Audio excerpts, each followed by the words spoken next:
welcome to Movies, Films, and Flick. I am Mark Hoffmeyer, and joining me is a man who is currently wearing Steven Tyler PJs. It's David Cross. Hey, buddy. Hey, you munching on some grindage? Totally. Oh, man. So, macking on them nugs?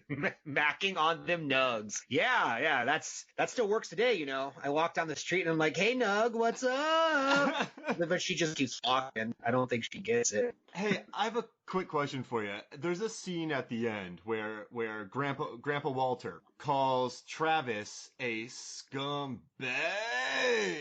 How many A's do you think he got out of that scumbag? I think 5 A's. 5 A's? Let me see if I can do it, actually. Yeah. Scumbag. Yeah, maybe there 4, it is. actually. Maybe 4. I was thinking like 38. Ugh, it's a weird pronunciation. Like even in the movie, I was like, this doesn't feel like dude speak. What's going on? Well, Grandpa Walter though, he busted out. He said scumbag very uniquely. Yeah. In this movie. Yeah. There's a very unique dynamic between Walter Sr. and the Walter Jr. It's interesting how the kids are out of control, and then the grandpa says your kid's out of control, but then the dad's like, no, they're not out of control. I got this. But they're out of control. They are. There's a very interesting father-son dynamic in this film. Yeah. I guess that's the subtext of the entire thing is that everyone's dealing with the traumas of their family. Yeah. I can't go anywhere for Thanksgiving because my mom is on our 4th marriage and she didn't treat me well when we were kids and I grew up in the casino. Yeah, so we talked about Encino Man on the podcast, I mean, way back in the day, maybe even before the 200s. And in that movie, Weasel was always at Sean Astin's home because he couldn't go home. He's like, yeah, my mom is super bummed. So he had no food at his house. So it seemed like a theme in Pauly Shore movies where he has bad parent. I'm gonna have to agree with you on that. And the caveat is like I can only remember like 3 of his movies.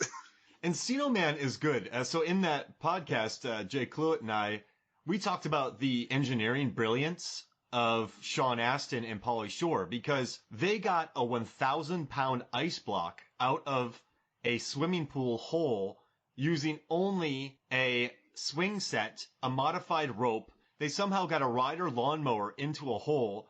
Then they dragged this 1,000-pound ice block out of a hole and then built some sort of device to get it into their garage and up on Sawhorse. If anyone can do it, I believe it's Brendan Fraser and no, not Brendan Fraser. Yeah, he was still frozen. Yeah, the guy that you said, Sean Astin. I mean, but Pauly Shore's attitude in Encino Man was really, he was just he had a horrible home life, but he was very certain of himself, and I like that. He was a very warm kind of character, even when he was drinking Slurpees and, teaching Link about the food groups, which is a pretty funny moment. But in Son-in-Law, the older I get, the less I like Crawl. So I'm really glad you brought this up because I agree. I remember loving this movie as a young kid. I'm talking maybe 10 or younger. And I still think there are parts of this movie that are a lot of fun. Oh, yeah. But the Weasel as a character is kind of obnoxious. He's not? Okay.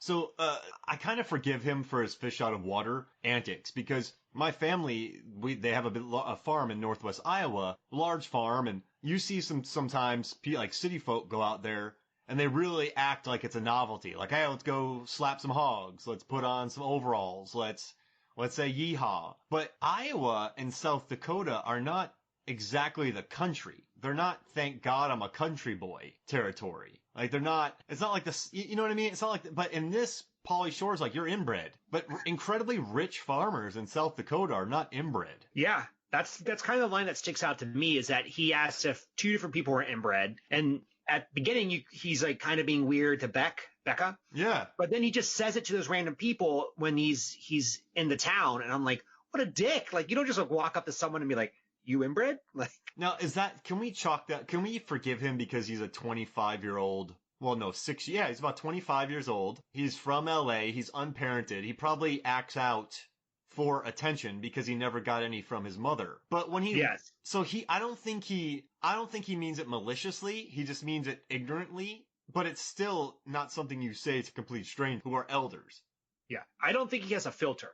He's just constantly saying whatever he's thinking and not thinking about how that affects other people. He had me when he started talking about Beck, when he called her prime USDA choice, but then he added teriyaki onto it. And that lost me.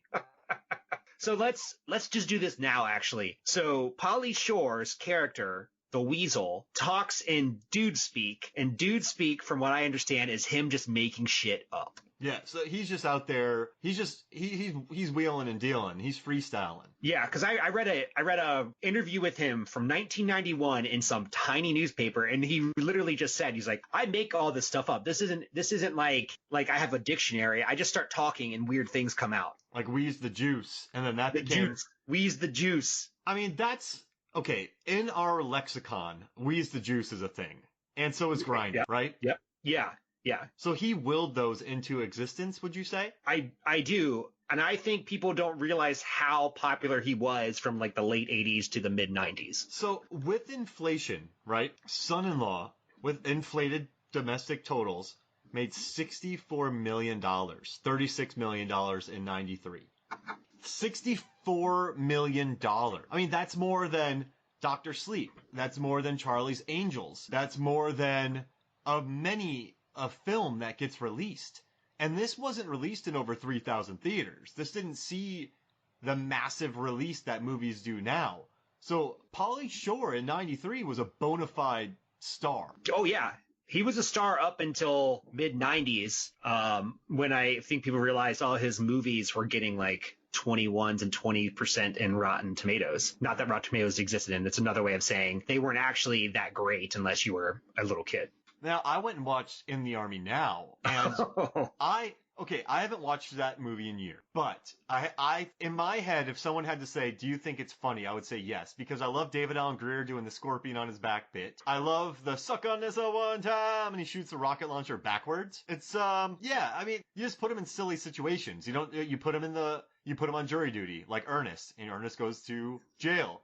You put him in the army, like Ernest in the army, and Pauly Shore, whatever, son-in-law. I mean, yeah, he's a character like Ernest. He's the Weasel who does whatever. His name may be something else, but it's actually the Weasel. And there's something interesting with the Weasel's world that I would like to explore with you. Link from Encino Man appears in the Army Now and Son-in-Law, and he comes across Pauly Shore. But the thing is, Pauly Shore isn't, so it's not the Weasel, right? And he's not Crawl. Crawl and the Weasel aren't the same person, right? Because he has been there for 6 years. So that would eclipse Encino Man's timeline. So Brendan Fraser, does he move away?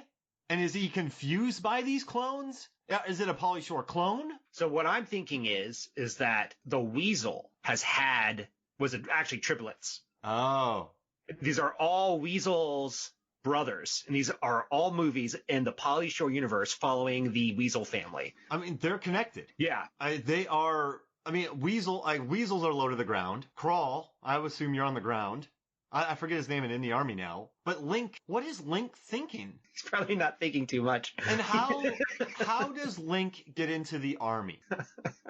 He's strong? Well, he's a caveman strong. Now, did he get paperwork? Like, what's the process of, so Link would have had to have gone through school all over again to get into college. Oh, you were unfrozen, became a senior, and now you're in college in Los Angeles. He could have been part of the ROTC. And then, 2 years later, he's in Iraq.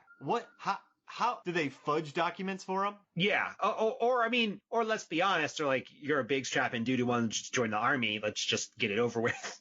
Yeah, I guess he just grunts and signs. They don't look at it too hard. They're like, you want to join the army? Okay. But how do you get into college without the proper transcripts? Well, we don't know if he was in college or just there to party. Oh. Yeah. He might have just been visiting someone. Oh, wow. Okay. All right. You got it. I like that one. But if he was in college, what would Link major in? History. History? Archaeology? Yeah, he would know a lot about the caveman times. Yeah. So I have a question for you. I think this fits in here. Yeah. What is Pauly Shore's best movie? And I'm going to run down the four that I think are his main ones, and you can agree or disagree with me on this. And that's Son-in-Law, In the Army Now, Jury Duty, and Biodome. Oh, wow. Yeah, okay. Those are all like his starring vehicles. Take out Jury Duty and Biodome. Okay. And then it's okay. In the Army. Oh, man. All right. So I would, but see, I haven't seen In the Army Now. That's why I'm leaning towards that. Does that make sense? So you mean you haven't seen In the, Biodome? I have not watched In the Army Now in a very long time. So that's why I think it's better than Son-in-Law because I just watched Son-in-Law. However, Son-in-Law tells a cohesive story. There's an ABC structure to this film, and it's Yeah. done in 90 minutes. So you know what, man? I'm going In the Army Now. Bigger budget. This was a hit. I'm In the Army Now. What do you think? I think that's good. I think of those four movies, Biodome is the most well known. Yeah, because all right, so that was before the flop of Jury Duty, correct? Or was that after Jury Duty's I flop? think it was after Jury Duty. Okay, so Encino Man had a decent budget. Son-in-Law had a decent budget. In the Army Now had a bigger budget. I can assume that Biodome had a much larger budget. So yeah, I mean, yeah, I think Biodome is just the most recent. Tenacious D have a cameo. Mm-hmm. Man, they just loved Pauly Shore on Jury Duty, Pauly Shore in a bubble, Pauly Yeah. Shore in the country, Pauly Shore in the army. So I have a curveball question. So here's what I think of his actual best movies: either a Goofy movie or Encino Man. And so we have to pick one of those. Oh, I mean, he doesn't have much of a part in Encino, Goofy, so I'm going to give him. I think Encino Man. I don't really like Sean Astin's character in Encino Man because he's a butt.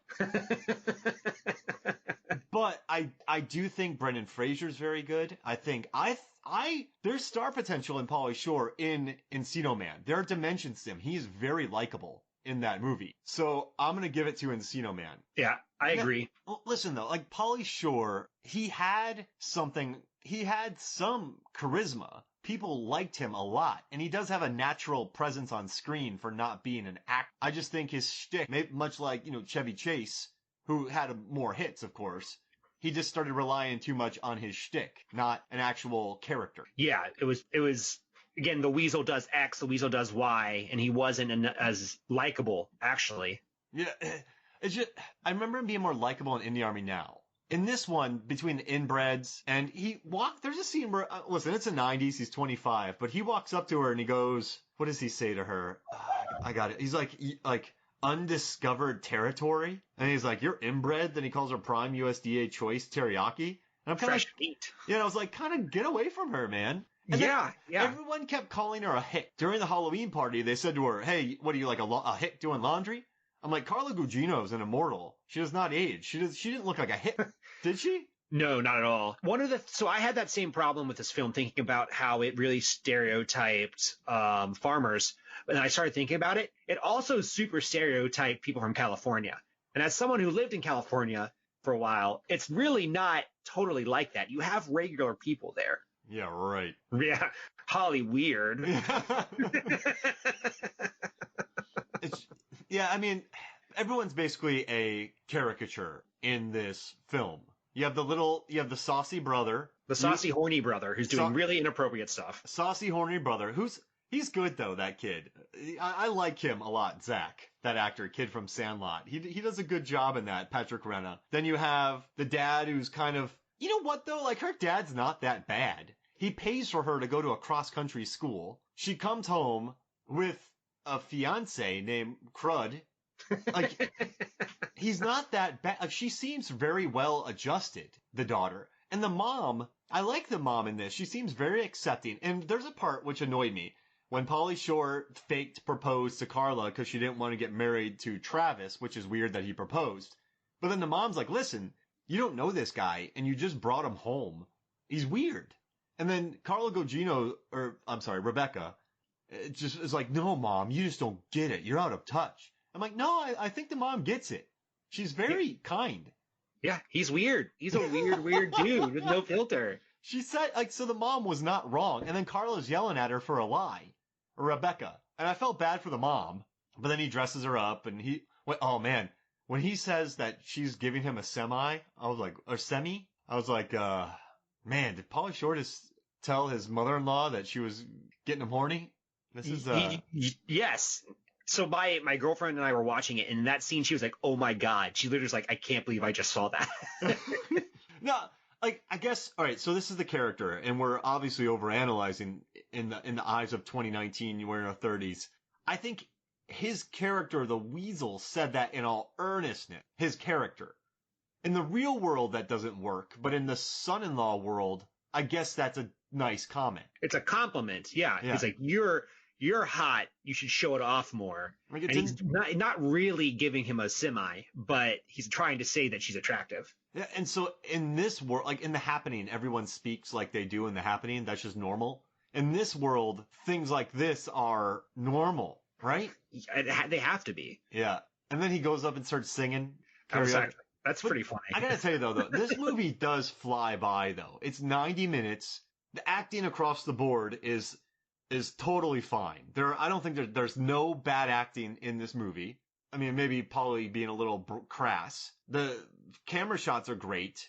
That house that they live in is beautiful. That 3-storied house. Whoever found that, I mean, that's a heck of a find. So it's a fine movie. It's just, I don't know, man. It's weird. The Weasel's not really likable. He's not 100% likable. No, and I own this VHS. I bought it from Columbia House. I thought the scene where the little Zach, where he takes a bite out of his sandwich and walks away, was really funny. When I was a kid, I loved when Pauly Shore was just grabbing his little fat cheeks. I don't know. I thought that was fun. Like, this movie seemed really cool to me.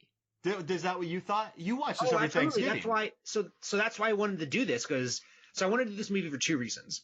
When I was a kid, I really liked this film, and it's one of the few Thanksgiving movies I can actually remember. And I love Thanksgiving. It's my favorite holiday. So I'm always trying to find Thanksgiving movies to watch. And for the last couple of years, I've watched this movie on Thanksgiving, but I've never actually paid attention to it until this week.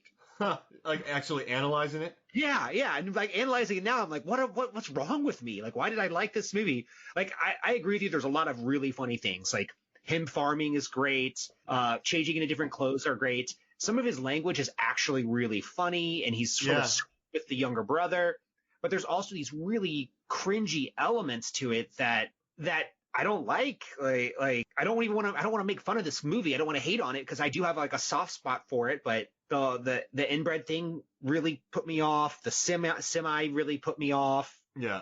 And I know this is really strange, but also when Crawl got into the truck and drove through the wheat field, like, he had to have known what he was doing was inappropriate. He just chose to do it anyway. And he wrote crawl in a massive crawl. I mean, when you deal with corn, so okay, technically the harvest should. So this movie in South Dakota is in late November, correct? Yes. So the harvest should have happened.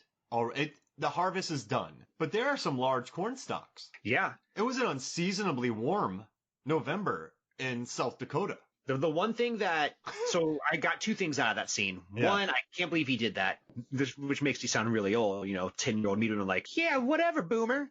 Yeah, but that's property destruction. And it's a lot of money. The other thing is that Crawl must be a secret genius because he wrote his name backwards in cursive in corn. In one try. One try. It's impressive. That's impressive, actually. Yeah, that's super impressive. Now, guess what the weather will be around this time in South Dakota? So I'm looking at the weather. It has to be sub-zero. Well, so low of 24, high of 35. So it's freezing. Yeah, the crops would have been dead by then. Global warming, El Nino. Yeah, but yeah, so he spells crawl backwards, which blows my mind. I mean, it's impressive. It's another one of his savant moments alongside the computer bit with his. You mean the PRAM? Yeah, when he works with Zach on that. I have the exact dialogue down here. I kind of love it. He says, where's that? Your PC got harsh, right? Because your system heaped the wrong parameter. So I toasted the data directory, tweaked the PRAM, and reglazed your subroutine.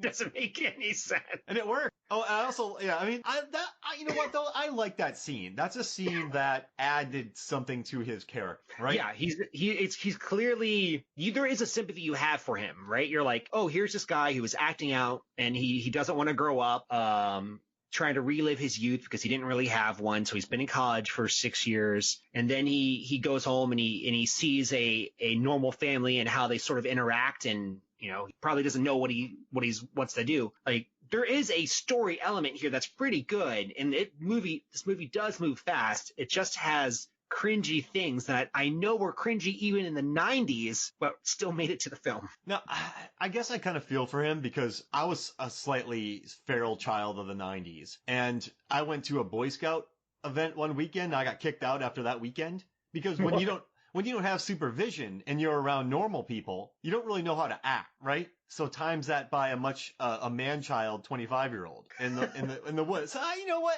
You could do that, but I tell you, my favorite moments in this film involving Crawl, Crawl, are when all right, so I love the scene where he's just sitting there, people are signing up for the year, and this girl just hits him. Remember when she just yells at him? Like, that's I like that people, like, don't buy his crap all the time. And then I also liked when he got punched, just the way he cried on the ground. Yeah. Like, that was a funny bit. And then she whapped him on the nose in the truck. Yeah. Yeah, there are some really good parts about this. I actually think his dude speak is really funny, and I like it a lot. What were some of your favorite lines? All right, so there's "Hey, buddy," Yep. but that comes from his TV show, his TV show when he was doing a VJ on MTV. Cones, I thought cones were funny. Munching on some grindage, I love that. What was it? Wheezing the juice. I mean, that's a normal one, but I think munching on some grindage is probably my favorite. I love when he's going to leave the table and he just takes a couple chicken legs, drumsticks for the road. But that's the thing. Like, he has good elements. He's like, or good traits. He's like, no, I'm going to work this out. Like, I may have fucked up, but I'm going to figure it out. I don't think that Theo's a dirtbag in this movie, isn't he? Theo is the boyfriend? No, he is the farmhand. Oh, yeah. Total dirtbag. Now, there's a scene where he has Pauly Shore start the tractor, but the first gear sticks.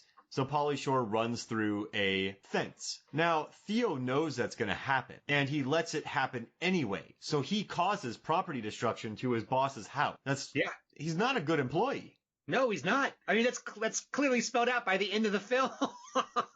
Now, and what they do to Tiffany Amber Thiessen, Tracy. So maybe it's a Saved by the Bell thing, but the way that they dealt with her character in this movie made me so mad. Yeah. So let's analyze her character arc, because just so I completely understand what's going on here, because I'm not 100% sure I do. So she knows Becca from the town, and she's saving up money to go to New York City or LA. I don't know I can't remember which one. I think New York. The big city. Yeah. And at some point she starts cheating or starts hooking up with the boyfriend. Yeah. Travis. Okay. And then the boyfriend has her dance at Crawl's bachelor party, and she agrees to it. Money, because she said she's doing it all for money, right? Oh yeah, that's what I assumed. And then they drug her. Okay. And then they drug her, and then she figures it out. She solves the conundrum. Yeah. Not Crawl, she does. And then they let her stay at the end for dinner, and everyone's cool with her. Yeah, I mean, I'm cool with that part. I guess I get the one thing I wish I understood is, when did she start hooking up with the boyfriend? Oh, Travis is a dirtbag, dude. Like, so so let's say she left in August to September, so 3 months, right? Yeah.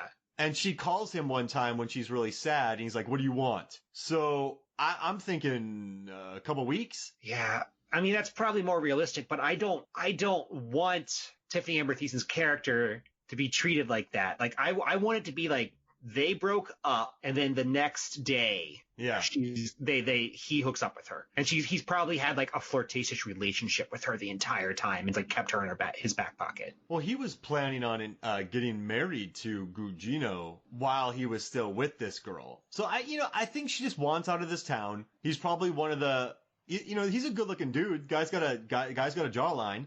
Takes the best of what she can get when she's there. Yeah. I mean, I think that's a sad but probably accurate depiction of her character. But she's still kind of a badass.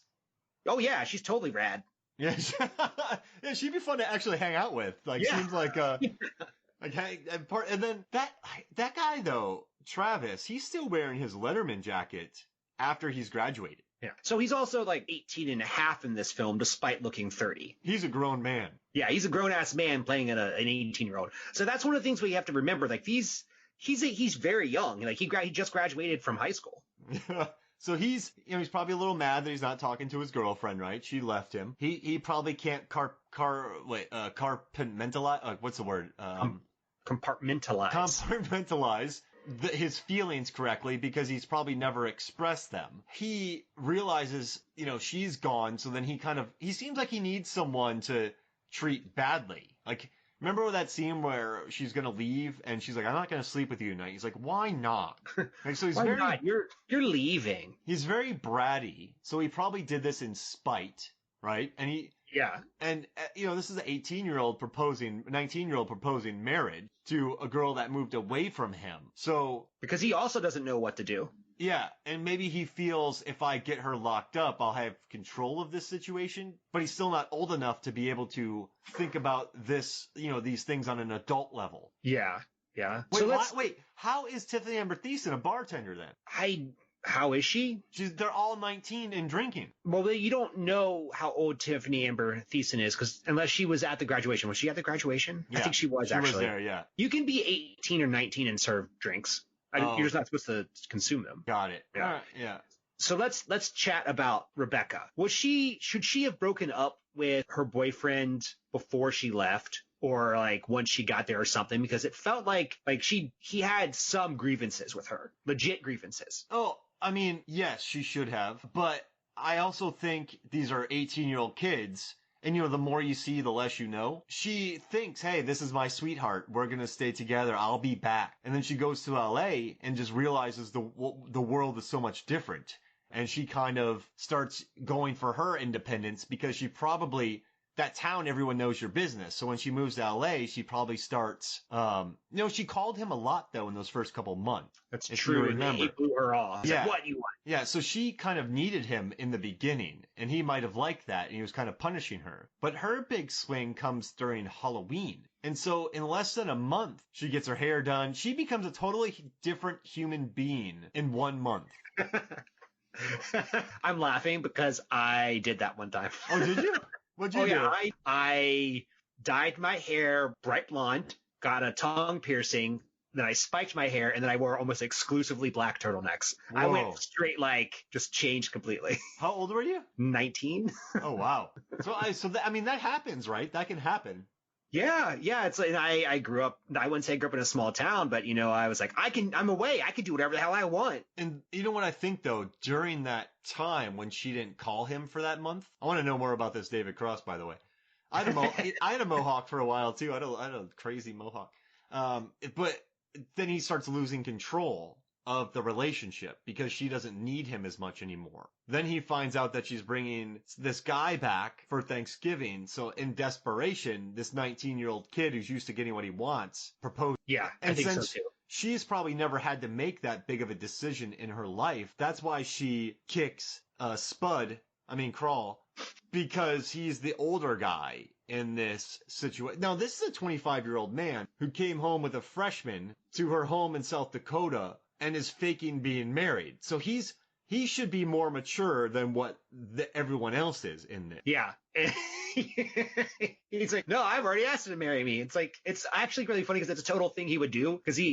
So I read an interview about the Weasel's personality and how it was described. And it was described as a guy who's not very smart, trying to get by with minimal skill, and someone who needs a nap. So it makes total sense that Crawl would be like, yeah, I'll do exactly what this guy did. Just copy it and say, oh yeah, I'm getting married.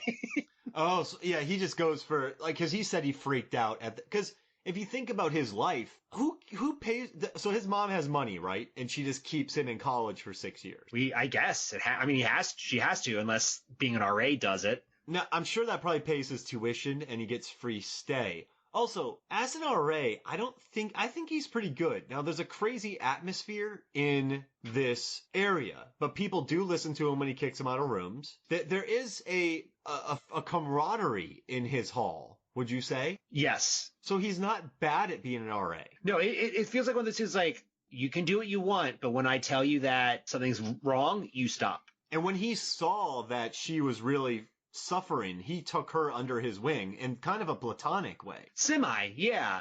Yeah, he did some weird things like dropping that beer in her lap. And then he was watching that lady with the gigantic man with a mullet. Yeah. So he did start looking after her. And when she said, should I get a tattoo? He said, it's up to you. Which it leads to my favorite line in the movie when he's like, it's better than a kick to the face with, it's better than a kick to the face with a gold shoe. I mean, I have several tattoos, and on the ankle, I have one on my ankle, and it hurt real bad. Yeah, I don't even remember how mine felt. Yeah. Yo, whiskey. No, my ankle was the one that hurt the most, frankly. Like it hurt really, really bad, but I think that could have been the bad tattoo artist. Now, you know that she had that tattoo when she went into the movie. Yeah, they added it to the movie because they saw it. They're like, oh, what's crazy? Oh, she has a tattoo already. The actress just put it in there. Another issue I had with this movie, I know you went back, but I'm going forward. So I don't think he understands the idea of overall. He totally does. He turns his overalls into short overalls and then wears jogging pant as pant with a cut off jort overall. And then he somehow finds time to stitch stuff onto his butt. You know, the little patterns he has? Yeah. He didn't bring those, and he did all that. He bedazzled that jacket Quickly, in like a couple hours. I want that movie. This just Pauly Shore at like helping people. Like was it Pauly Shore for the straight guy or something? Yeah. I mean, he did that work really well, what he did. And also, he shows his butt off to a couple 19-year-old girls in a public place. Yeah, 2 butts in this film. There's 2 butts? There's one at the beginning when they're walking down the hall. Oh, yeah. Yeah, and then when he turns around and meanders back in. I mean, it's an interesting scene. It's He's actually pretty funny. Do you think you don't think his parents help him at all? I think they do to some degree. Like, they have to. We never see you, so we give you money? Yeah. How long do you think he can stay upside down? 10 minutes? Is that good? I don't know. I mean, he's doing crunches, so I was assuming he's jacked. Yeah, I mean, he's in good shape in this movie. Yeah, I mean, I couldn't do that. But he also lives a pretty easy life. Just drink every day and go to school. And he majored in karate for 2 semesters. Oh, he majored in everything. Yeah. I mean, this is a complex character, David. We're making it a much more complex movie than I thought we were going to. Well, on the surface, we could discuss this movie in 10 minutes, correct? Yeah, it's a very simple film. The interesting thing is, in Meet the Parents, right? Mm-hmm. There's very awkward scene where, Ben Stiller's talking about milking cat and Robert De Niro is way too strict with his daughter. And you kind of get that dynamic. But in this one, there's no conflicting. It's just Crawl being crud. Being weird to everyone. So is that a good plot technique? I mean, if you are the star of a movie and it's your vehicle to stardom, yes, because apparently it worked because you got 3 more movies out of this. I mean, it made $63 million. Yeah.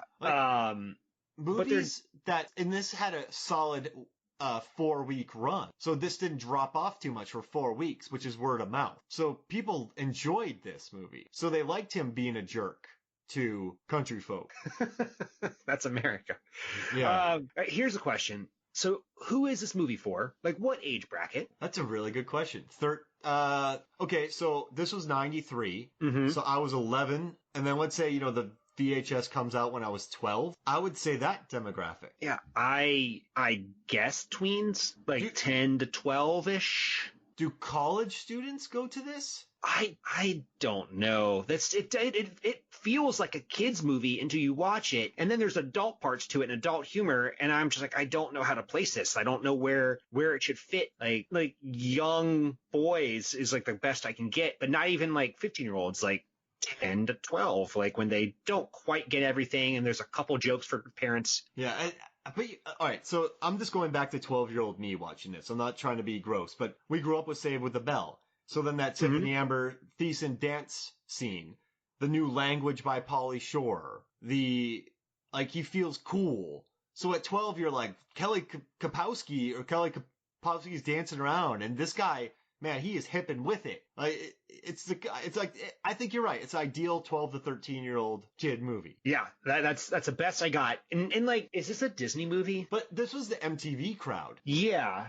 Which was kids, basically. Well, Buena Vista did this, which is a branch of Disney. Okay. And he was also involved with, I think, Touchstone as well. And they also released Ernest movies, too, Touchstone. Yeah, trying to make the new Ernest. Wait, we're covering 90s, Disney branch releases. Ernest Scared Stupid. Yeah, we are. Son-in-Law. We've done Captain Ron's already been done. We need to look at more Touchstone movies. Yeah. So some other things I wanted to just quickly chat about.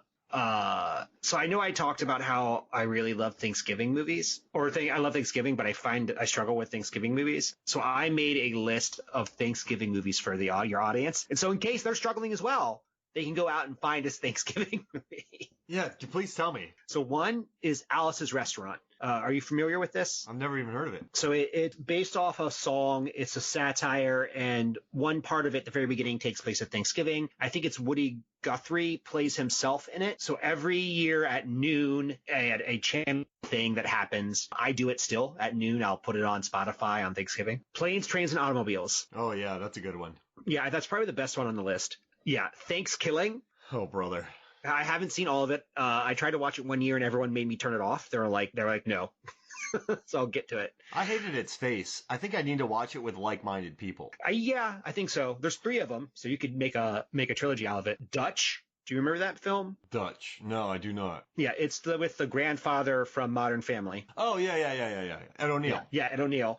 Addams Family Values, which is, you could argue if it's Thanksgiving film. I mean, they do have the Thanksgiving celebration, correct? They tell the story of the Pilgrims, but it takes place in the summer. But I'm going to allow it.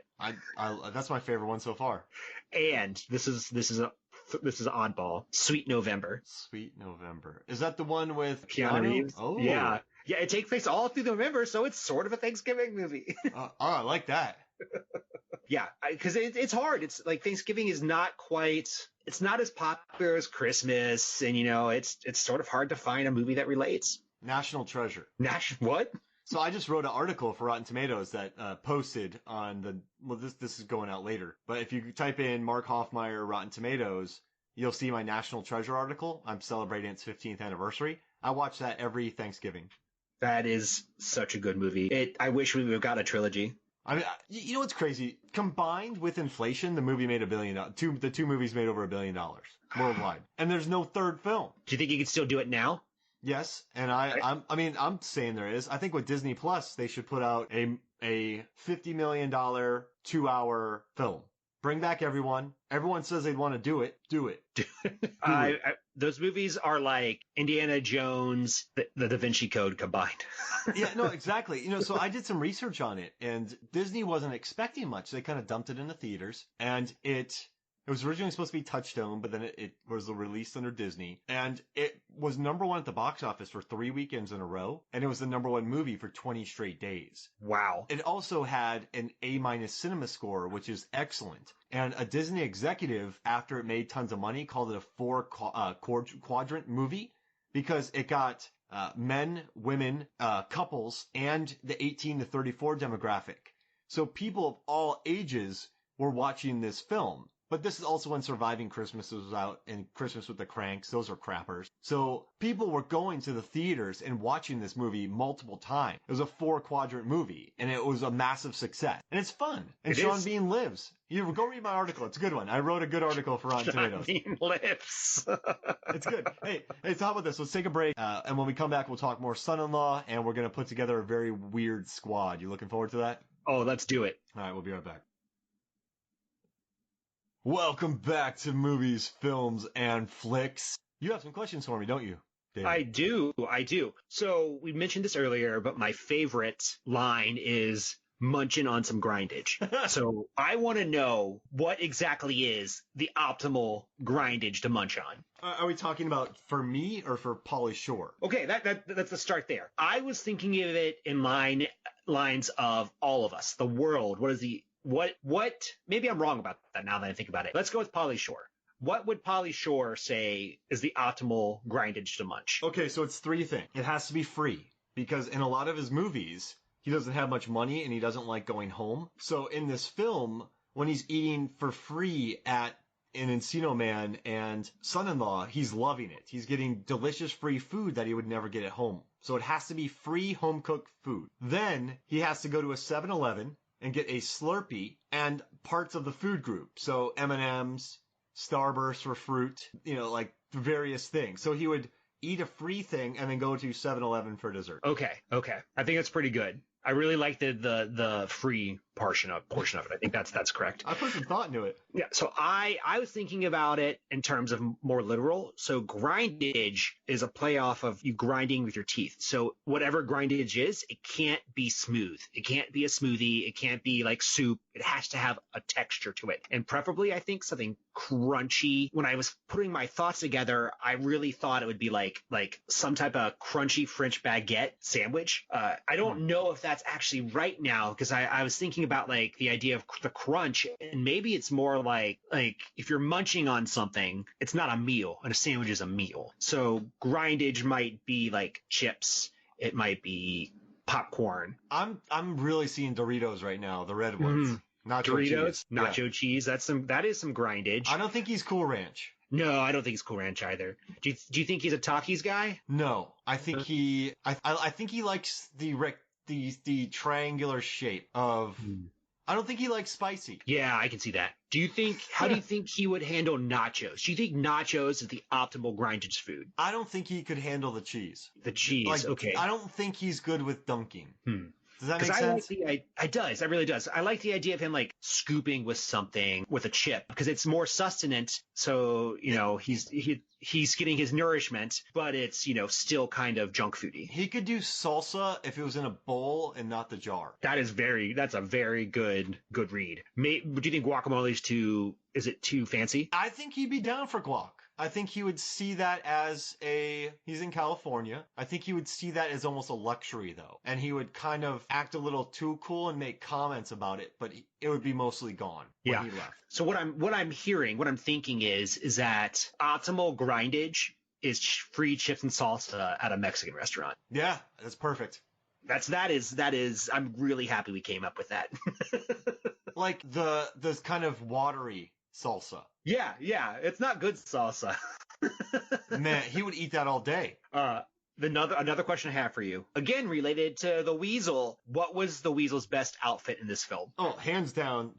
This is hands down the best scene. The best outfit. I'm gonna go with. So there's a scene where he's not with anybody else, but he's sitting at, I guess, a table somewhere where freshmen are signing up, and he is wearing a pink shirt, but he also has a black, red, and purple wool hat, and then he has black shorts. It makes him look the most human, and it's avoids the neckerchiefs that he really liked and the long bows. I kind of dug the pink shirt hat combo a lot, and it felt like a very LA natural thing to wear in the 90s. Yeah. So that was my second favorite. That came very, very close to being my favorite. I was looking at it, I was like, could I have pulled that off when I was in college? Okay, that's what I would come closest to pull off. My favorite is the Pilgrim and Leopard skin onesie. Oh yeah, Steven Tyler PJs.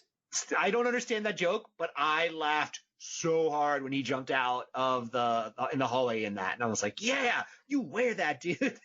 Yeah, he crushed that, and it felt natural, and it went with the time. It was very well placed. It was funny. I couldn't wear that. That would wear me. Wore that outfit. Does that make sense? Yeah.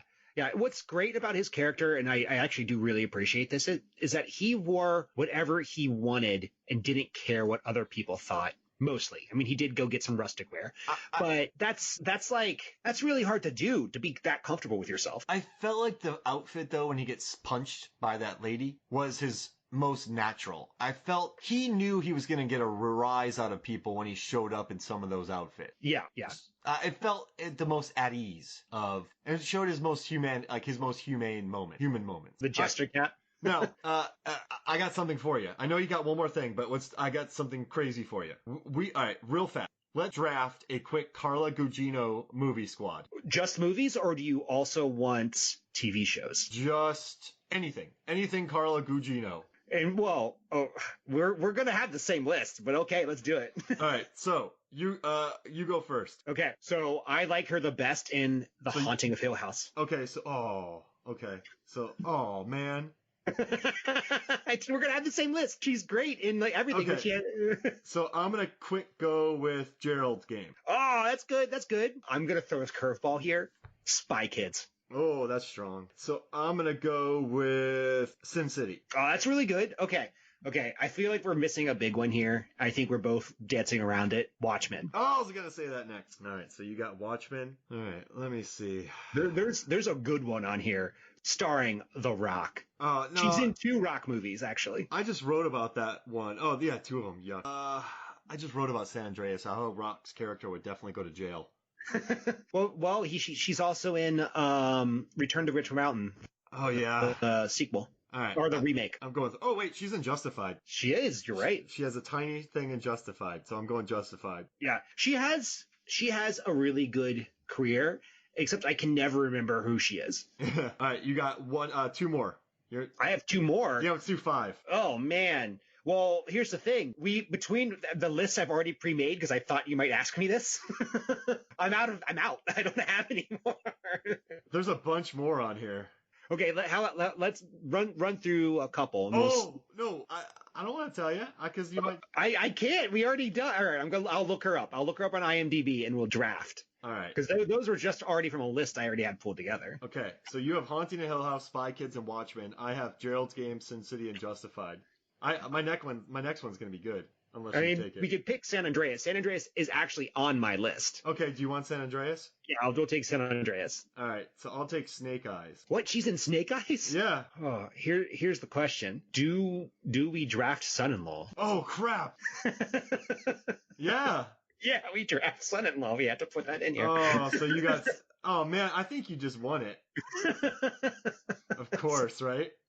All right. So I have one more left. So she's in Faster. She's in 3 movies with The Rock. Oh, I'll pick Sucker Punch. Why not? Oh yeah, it's a weird movie. I haven't seen it in a very long time. So you have Haunting of Hill House, Spy Kids, Watchmen, San Andreas, Son-in-Law. I have Gerald's Game, Sin City, Justified, Snake Eyes, Sucker Punch. And I'll put that up on MFF and I'll have people vote. I won the Oliver Platt draft against Jay Cluett, so we'll see where this is at. Okay. All right. Fingers crossed here. Now, you had one more thing before we got into our son-in-law squad, right? I did. I wanted to talk about one more actor in this, and that was Patrick Renna. And I feel like it's hard to explain how popular he was for like 5 years for young boys. And that's the brother. Big Green. This movie. And they were pretty close together. Yeah, he had a good run. He did. He had a pretty good run. He might have been I think he might have been like a baseball movie too. He's still getting roles. He's been working. Yeah, so I looked his IMDb up. He has been doing work consistently, but it's mostly in the horror comedy realm. And that's never like the greatest place to be. And the last movie he did, I think last like major movie was Lava Antula. And that was a sci-fi movie that was clearly trying to capitalize off of Sharknado. Yeah, it's not as good. But yeah, I mean, I'd still watch it. He put in good work, I'm sure. He's getting a huge royalty check from Sandlot. Are you kidding me? Oh yeah, I mean that movie's so good. He's on all the T-shirt. Yeah, I mean, I went and saw that in theaters not 6 months ago. It was like playing. It was coming back through, and I was like, I'll go see this. Like, okay. I tell my students that all the time. You're killing me, Smalls. And they're like, "Who's this old man?" No, I'm happy he's still doing well. And you know what? I'd watch Lava Antula because of that kid. Yeah, I definitely will too. All right, you ready for our son-in-law squad? I am, and I can tell you, coming up with a son-in-law squad was really hard. Now, you and I probably did it differently, so can I kick us off with the first one? Yeah, go ahead. All right, so I picked Nick from Single Santa Seeks Mrs. Claus, and it's played by Steve Guttenberg. Because if he marries my daughter, my son-in-law is Santa. Yeah. Right? Yeah. Steve Guttenberg's a good man. Everyone loves him. And, can I go to the North Pole? Can I get free stuff? But then he knows if I'm naughty or nice. He knows what I'm up to. That's kind of creepy. But he would know it anyway. But still, I'd have a son who's Santa, and I want that. That's going to be on our 5. Okay, so I'm going to just take off the biggest one, the one that everyone knows we're going to pick so we can just get out of the way. Greg Fokker from Meet the Parents. Oh, yeah. Like, he's great. He's funny. He's probably the number 1 draft pick. I mean, he's good to have around. He's a male nurse. Yep. Yeah. He can milk things. You're going to milk me? All right. My next one. This one's weird, but it's Nick Young from Crazy Rich Asian. Because... Oh, that's a good one. He's super rich. Yeah. That's a good one. Like my daughter's... Yeah, I'm just marrying some guy I met at the Y. And then you learn he's one of the richest people. And, his parents are some of the richest people in Asia, all over the world. Like, because he has family in Hong Kong, he has family in Singapore, and then he has family everywhere that have money. So it'd be a lot of drama, but it could be a fun ride to have him as a son-in-law. So piggybacking off that, my second draft pick is Laird Mayhew from Why Him? Because he's also rich, but I think your pick is better than mine. Yeah, but he comes through. He does. He definitely comes through. But Crazy Rich Asians is a significantly better movie, and that guy is a million times richer than Laird Mayhew. So there's no wedding in this, but I just put Ben Gates from National Treasure. Okay. Because how awesome would that be? Go on PG-rated adventures with your son-in-law. I just imagine them like doing geocaching.